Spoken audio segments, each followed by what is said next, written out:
Hey everybody, it's me, Margaret, and yes, I know it's been a while. I have to say that with every video this time now, don't I? Because my videos have become far and farther apart. Just been really busy with some really interesting things. For example, look at me. I am now an Air Force mom. Thomas is in basic training. He's about to wrap it up this week. As a matter of fact, he will be graduating. And so we'll be going down to San Antonio for that. And that's wouldn't be any big deal, except for the fact that we just got back from a wonderful European river cruise on the Danube. But before we talk about that, why don't we just talk about some yarn, because that's why you're here, right? So I got a lot of hats here, done over a period of about a month or so, and let's look at what some of these are. All right, let's start off with a fail. That was this one. I used this yarn plenty of times. It's Sheepish by Vicki Howard. I think that's her name. If not, I'll correct myself. Howell. I was close. I really like her and I really like this yarn, although it has been discontinued. This yarn has kind of a halo effect, I guess you would call that. You see the little fuzzies that come off the edge? You see that? That's normal. It's a roving yarn. However, when I washed it and then put it in the dryer, like I always do all my acrylics, look what happened. As usual, I have to interrupt myself. At the time, I was thinking this yarn was 100% acrylic, but it isn't. It's 70-30. 70% acrylic, 30% wool. Now, usually this washes and dries just fine, as you can see on the solid green portion. But when I added that color work with the variegated portion, it gave me kind of a mock felting effect. But I think what happened was all the little fuzzies tied themselves up together and blurred my pattern. It also lost its stretch because they tied onto each other, so it's not very stretchy here as it is up here, which struck me as odd. I think my tension was probably tighter here. I was trying to knit with both hands, so I'd have one color in one hand and one color in the other hand. And so I think with my tighter tension, the tying together, putting it in the dryer and causing it to tie together, I think that just was a fail overall. So that's kind of sad. Now this is a fun little hat, and I did this several months ago. It's knit with a acrylic cotton blend, Bernat something or other. I'll put it on the screen. And I love this yarn. It washes up great. That acrylic in it keeps the colors. I did a little comparison where I did cotton yarns and didn't even realize this one had acrylic in it. And it really performs so much better than just straight up cotton. And it feels great, especially for little baby heads. So I'll look this pattern up. Little knot top, free pattern, of course, if you are interested in this pattern. Cute, cute. By the way, if you're a circular knitting machine user, I've got a tutorial for how to make these little knot top hats. I'll link that below too. One more thing. The reason why this has taken me so long to show this to you is because Buzzy keeps stealing it. Every time I put it on the table with where I normally put things to say, oh, I need to show this in a video, Buzzy hunts during the nighttime, and so she'll collect things, and this was one of her favorites. And I don't know, because I never saw her do it. Does she carry it by the little knot? I don't know, but it kept showing up downstairs. And we know it's her because she yells at the top of her lungs like, meow, look what I've got. So there's that, but it's great. She didn't do anything to it. And then I started playing with similar color combos. So I had 4 colors, which were dark gray, light gray, this tannish kind of color, and the white. And I love the tan and the white together. I really love the light gray with this tan because it's reminiscent of silver and gold, sort of like. And then, of course, the gray down at the bottom anchors the whole thing. This pattern is free, called the Sunset Hat. I've shown it before. I am very weak in my color work when it comes to knitting, so I'm trying to practice. And you can see where I got something really tight here and it's pulling, and whatever. But I like the way the colors sort of fade into each other. There's nothing bright and contrasting. I think it's a very gentle color transition, and I like that a lot. So then I started crochet. Now I do have a tutorial for this fun little hat. Another one that's really great for when you have scraps. I'll put a link to this one below. And then this one's just a basic half double crochet hat, but I wanted to see if I could kind of get a sort of gradient patterning going on, and I did. I came up with this. It's just basically, like I said, half double crochet hat starting at the top. And you can see I went white, tan, white, tan, white, tan, gray, tan, like that. So you just would, after a while, add in the other color and drop the previous color, and it just sort of makes that transition, with the heavier color being at the bottom because it is the weightiest, if you know what I mean. Besides, it's always better, I think, to have your light colors at the top, because if a woman wears this, makeup might get on that, or whatever. But that's just me. No rules in crochet. You know how I feel about rules. And last but not least, I ran out of the tan color, so I used just gray and white, which I like a lot. And this is that stitch with a million different names. It's a double crochet, then a single crochet, double crochet, single crochet, and then on the following row, wherever there was a single, you put a double. Wherever there was a double, you put a single.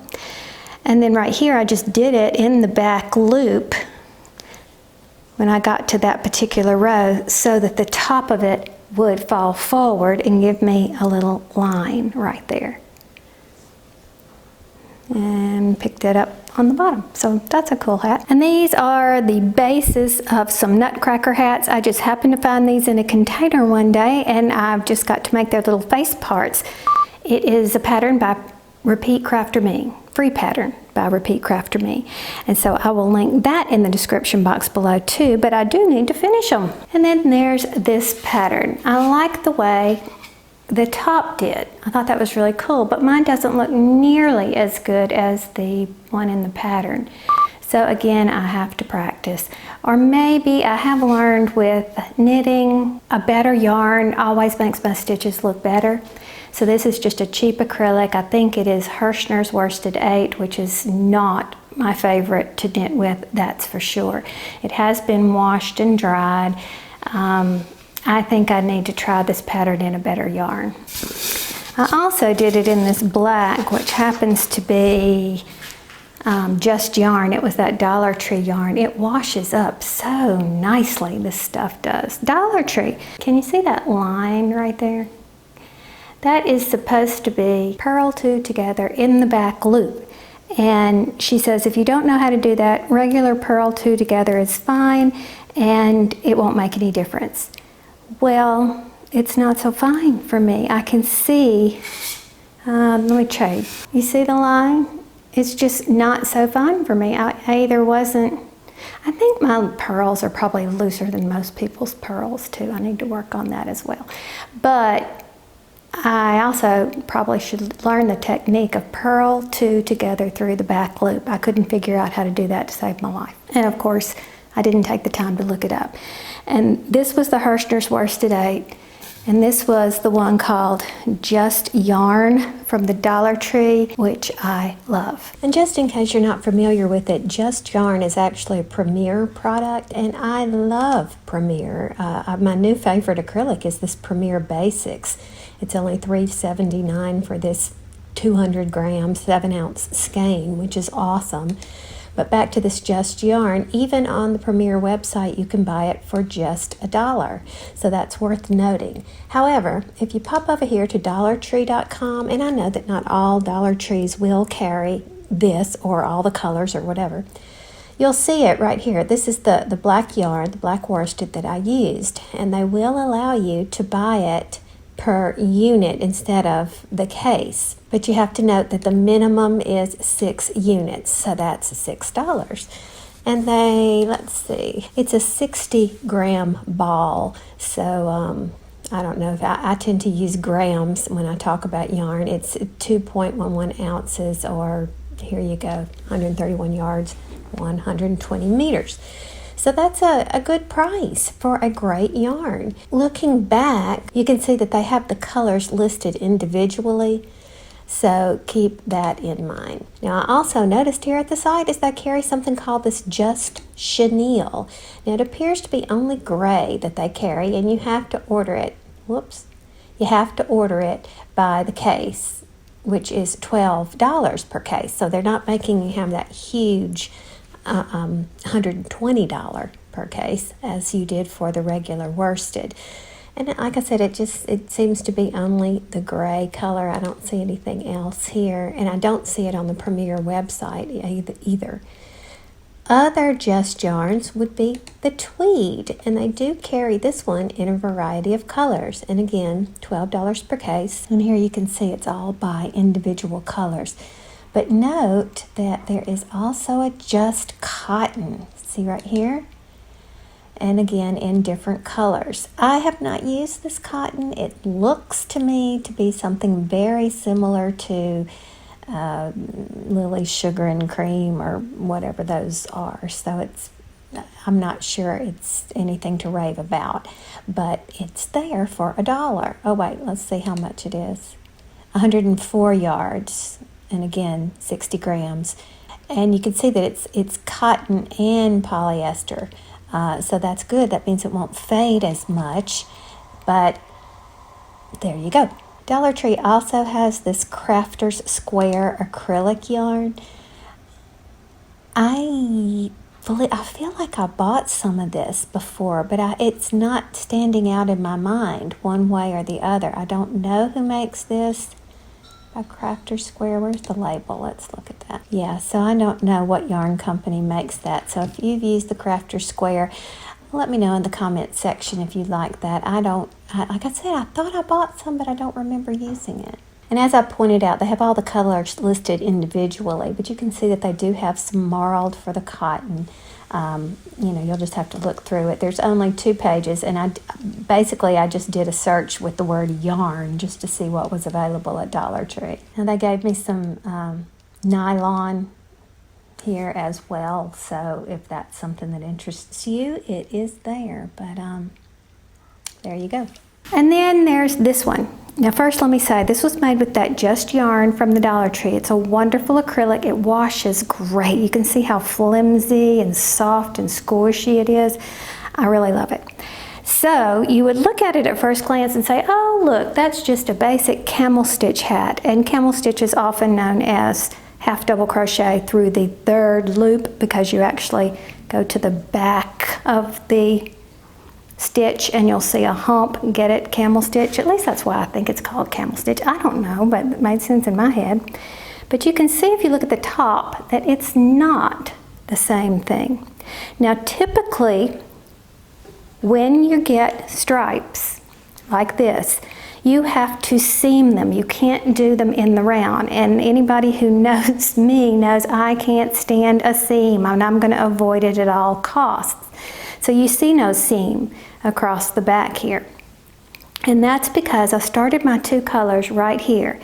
I did 10 in the middle, but I did 5 in one color and 5 in the other color. It's that simple. So what I did was do the 5, pull the loop out and leave it hanging, and then attach the yarn, did 5 more. Pull the loop out, leave it hanging, and then I went back to this original loop and I did half of the next row, and then I would pick up and finish up and do half of the other row. It's not a difficult process, and after a while, once you finish with all your increases, you don't even have to worry about finishing half a row at a time. You can just do a whole row at a time and then pick it up. It's a little difficult for me just to explain. I'd have to show you, but that's what this is. And I really do love that because it alleviates that seam. Now what it may do that you don't like, look at the bottom, is you have to kind of merge your color in here at the bottom. See how I did that? And then on the other side, you get the same situation. So what that means is that this would need to be your sides when you put it on. Well, maybe it doesn't have to, but so you could either put it on with the gray being at the bottom, or you could put it on with the blue being at the bottom. But if this bothers you, you'll have to come up with a different way to end it. which I did on this one. And you can see, same thing. But on this one, what I did was, let's see if we can find it. Okay, here it is. I got to right here, and then I switched to my maroon colored yarn, right here. And I just kept going all the way around. And then I merged my maroon into that. So that gives me, that's the only weird looking thing, which is on the back of your head. So the front of your head looks like that. So there's that option. And then I thought, well, what would happen if I do 3 colors, like for Halloween? So instead of doing 10, I did 9, so that I could start with 3 of one color, 3 of another, 3 of the last color right there.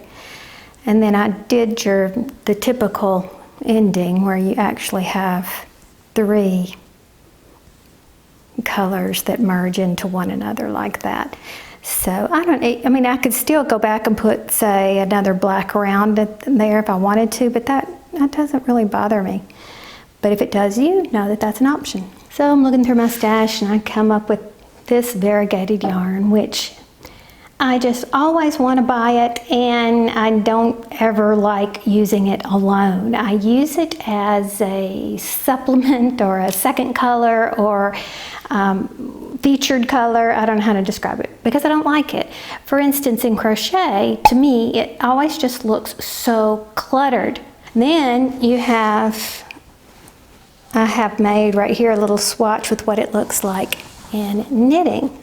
And the knit looks better, I think, because it takes less yarn to make one stitch. So you have little groups of color, but overall, it just kind of looks like, I don't know, just kind of cloudy looking, I suppose, which I don't like. And here it is in garter stitch, and I don't like that any better. It's just too busy to me. I don't like it alone like that. So let me show you how I do like to use it. Here's that same type of hat that I talked about before, but I intersperse it with a solid color. Now, while we still have little specks and everything, to me it's not nearly as busy. It just looks much more purposeful. What's the word I want to use? I don't know. Insert clever word here. And then another crochet version would be this. And I do have a tutorial on this. This is the spiked mesh stitch, which is very difficult to say. I love the way this worked out. So I take some kind of neutral, and this may be a gray or a black. You could do high contrast if you wanted to, or whatever. And I'm interspersing. So for one row, I used the variegated, and for another row I used the solid, and yet it looks so, how would you describe that? Speckled, measured, more precise, but cheery and unique. And then here is a knitted version. Now this is a slip stitch color technique where essentially you slip one stitch and then you knit the next. Using the same color for an entire row. So it looks as though you're doing typical change colors, you know, each stitch is a different color, but you don't. It's an easier version, and I still, to this day, I'm just not a strong knitter. It's a touch tight. They're almost wanting to pucker in places, which doesn't look so great. But I really do like the way the colors work together on this with this stitch. So that's awesome. Now I do love the colors in here, but I have not bought Red Heart in a really long time. So the colorway on this is Monet, and I have no earthly idea if this is still available on the market now. But if you happen to have some variegated yarn in your stash that you want to get rid of, why don't you try some different techniques by pairing it with solids. And then I did 2 of these little baby scrap hats, which I also have a kind of a recipe tutorial for these, just to explain how I go about doing those. I'll link that in the description box below if anybody's interested. You know, it never fails. Whenever I plan to film outside, then there's usually some noise maker somewhere, and I see that the lawnmower is out there on the tee box right now. So he's quiet for the moment, but I may have to turn this off. All those little hats you just saw were done before the cruise. I did not take any yarn with me at all on the cruise. We flew into Munich. We stayed a few days to do that before the cruise started, and then we had to stay after a few days. The flight got changed, and it was kind of confusing, but to make a long story short, I didn't want to haul around anything extra. So I read and I watched movies on the plane and just entertained myself that way. But I do have some works in progress that I clearly forgot to bring out. Let me get them.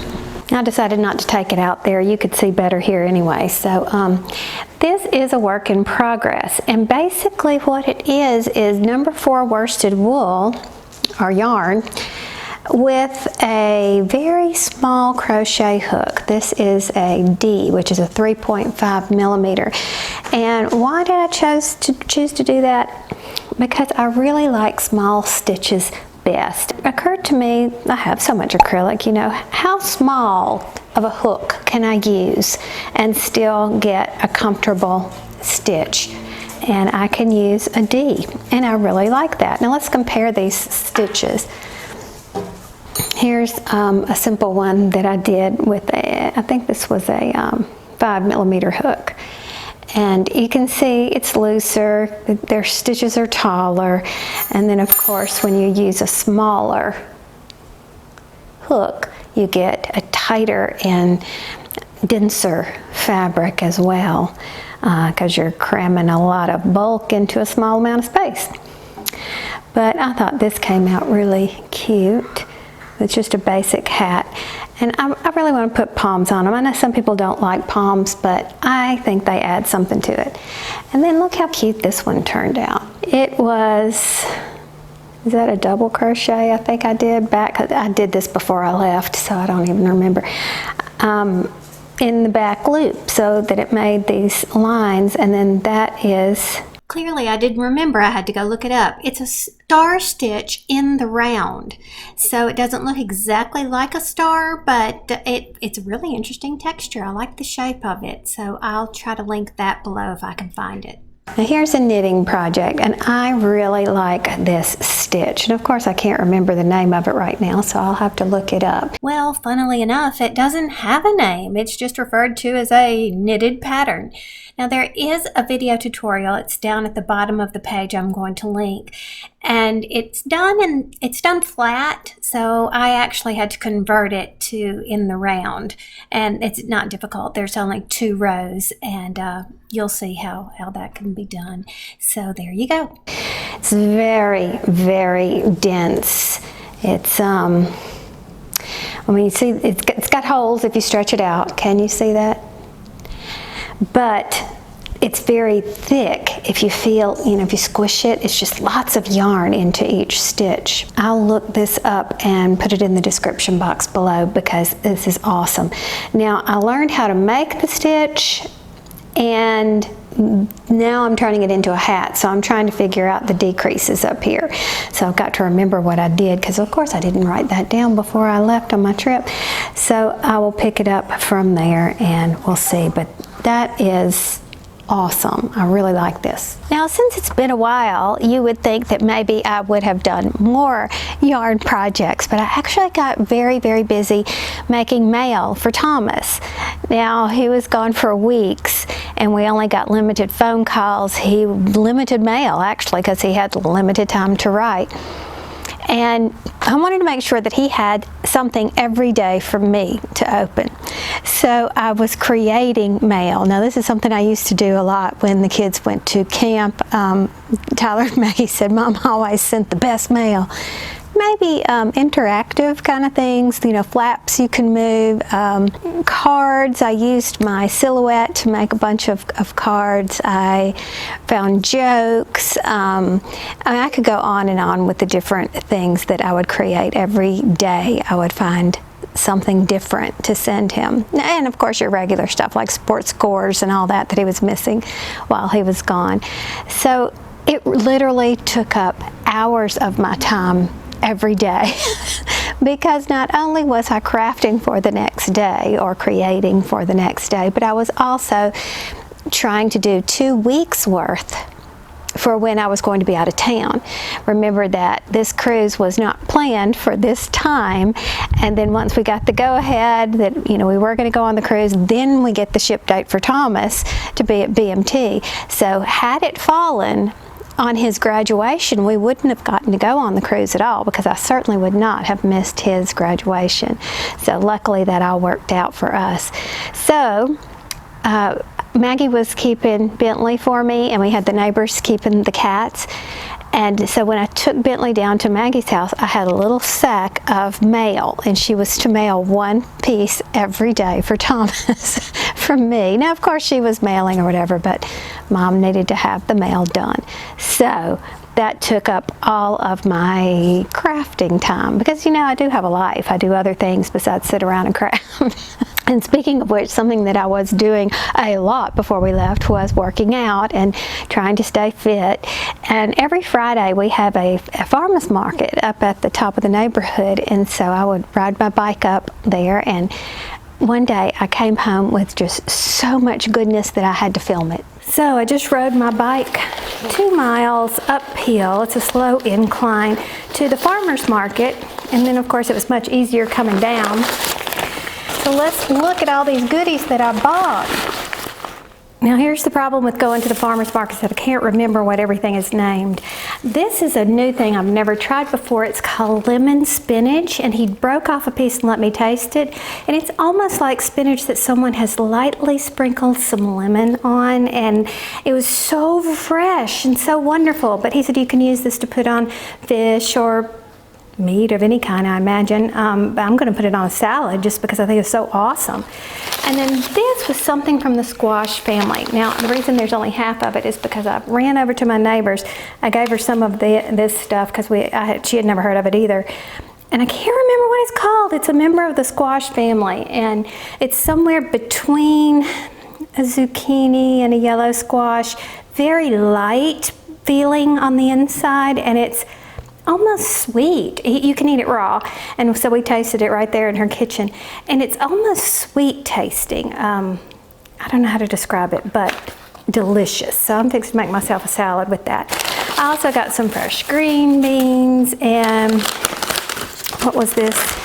Oh, tiny little grape tomatoes, which I eat like candy, and some big tomatoes. And again, I can't remember the name of these things. However, I often buy the cherry tomatoes that are mixed. You know, you see them in the grocery store. They'll be the yellow kind, and these are the dark versions of those, and I cannot remember what the actual name of them is. So I got a couple of those, and then I got a bunch of fresh spinach. So I am so excited, and I put in 4 miles on my bike. Yeah. Now, of course, on the cruise, I said no to nothing. Ma'am, would you like some bread? Yes, please, I would like some bread. I ate whatever they put in front of me. It was absolutely wonderful. So now I do have to get that extra weight that I picked up off and change my taste buds to go back to eating the way I normally eat. And that's just part of vacationing. You know, you don't want to live restricted while you're vacationing, right? But I do like to live a healthy lifestyle at home because I just flat out feel better. My joints don't hurt as much, and you know, different things like that. If those of you who don't know, I had Lyme disease a few years back, and it really did some damage on my joints, so I have to be very careful about that. But anyhow, yeah, I'm just trying to get back in the swing of things. We've only been home for a few days, and you know how that is with jet lag and all the things you have to do to catch up, and the laundry is stacked a mile high, and not to mention the fact that I'm supposed to be picking something up from the dentist today, which I just remembered right this very second. I need to go write that down. But I'm super happy to be home, even if it's for a few days, because we're about to leave again for Thomas's graduation. But that's going to be fun because we're going to rent a little house, like an Airbnb, and my aunt is going, and nobody can go to the ceremony except for Tucker and me. It's only vaccinated people, limit 2. And but Maggie's going to go, Brian has to work, and we're just going to enjoy some time with Thomas. We only get him for about 6 hours, and then he has to be back at base, and he's shipping out to his tech school. So We're just going to have to enjoy what little time we get for now. So that's that. But thanks for hanging out with me, and I'll try my best not to take so long because I really love interacting with you in the comments section. I like to hear what you've been up to and those types of things. So we'll check in with you later. Thanks for watching. Bye.